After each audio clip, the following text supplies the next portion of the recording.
मौर्य समाज के लोगों 15 साल पहले जब महान दल नहीं था, उसके पहले मौर्य समाज की जो स्थिति थी उससे हाथ उठा के जवाब देंगे सब लोग।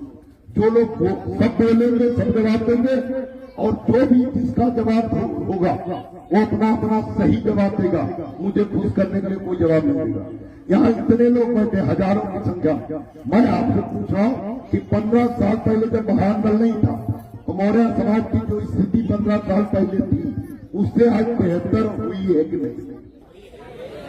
जोर से बोलो, हाथ उठा दो। हुई है।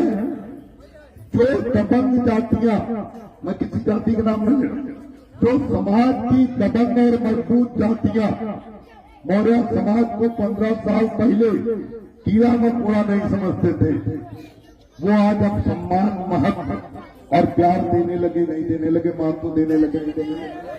सब लोग बोलो, एक साथ बोलो। फिर से पूछ रहा हूं, एक साथ जवाब देना। जो 15 साल पहले मौर्य समाज को कीड़ा मकोड़ा तो मजबूत जातियां समझती थी, धीरे धीरे वो महत्व और सम्मान देने लगे कि नहीं देने लगे? देने लगे। जो महत्व मिला है मौर्य समाज को, वो महत्व बाबू सिंह कुशवाहा की वजह से मिला, स्वामी प्रसाद मौर्य की वजह से मिला, या डिप्टी सीएम उत्तर प्रदेश के बने केशव प्रसाद मौर्य उनकी वजह से मिला, या महान दल की वजह से मिला? महान दल की वजह से मिला। इधर आप लोग क्यों नहीं बोले? हम अभी तो नहीं सुने, नहीं बोले।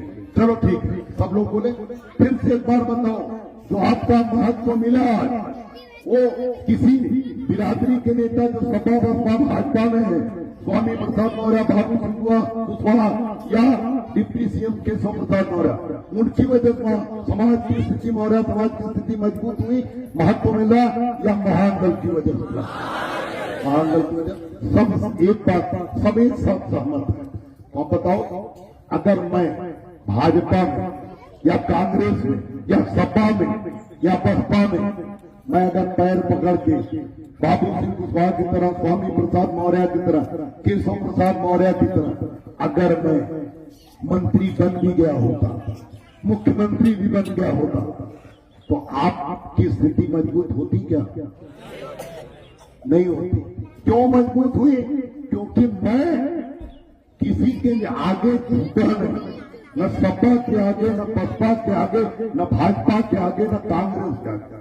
मैं पढ़ा लिखा व्यक्ति हूँ, वकील हूँ, वकालत करता था, मुझे शर्म आती है जाति के हिसाब से बात करते हुए। लेकिन इस देश में जातियां एक सत्य है, और जाति के हिसाब से सभी सरकारों ने काम किया।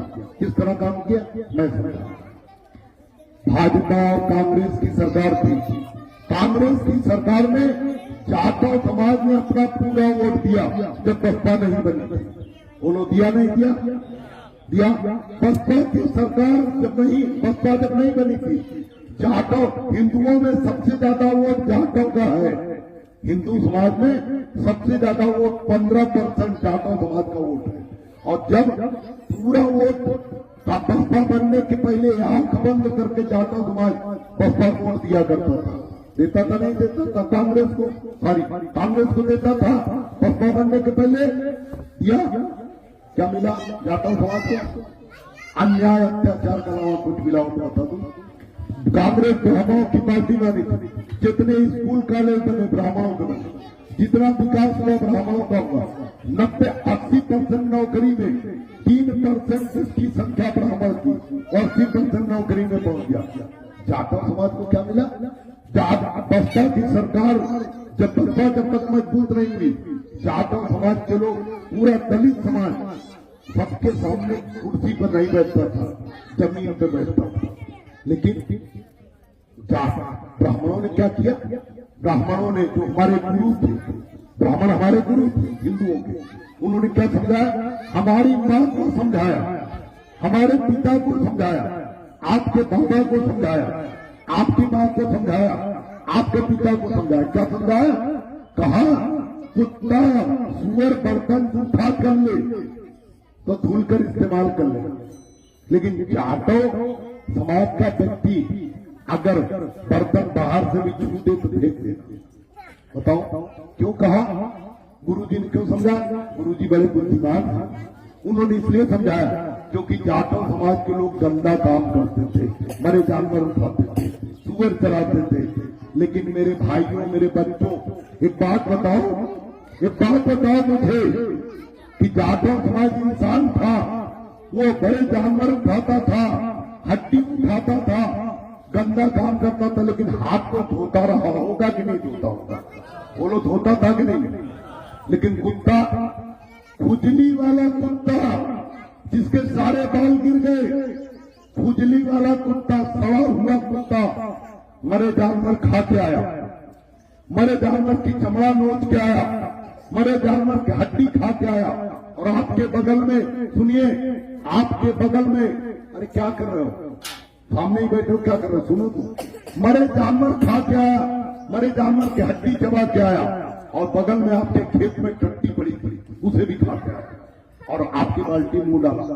पंडितानी को कोई ऐतराज नहीं, ठाकुर जी को कोई ऐतराज नहीं, मौर्य को कोई ऐतराज नहीं, यादव को कोई ऐतराज नहीं, पाल को कोई ऐतराज नहीं। किसने सिखाया? गुरु जी। अब बताओ, इंसान कितना भी गंदा काम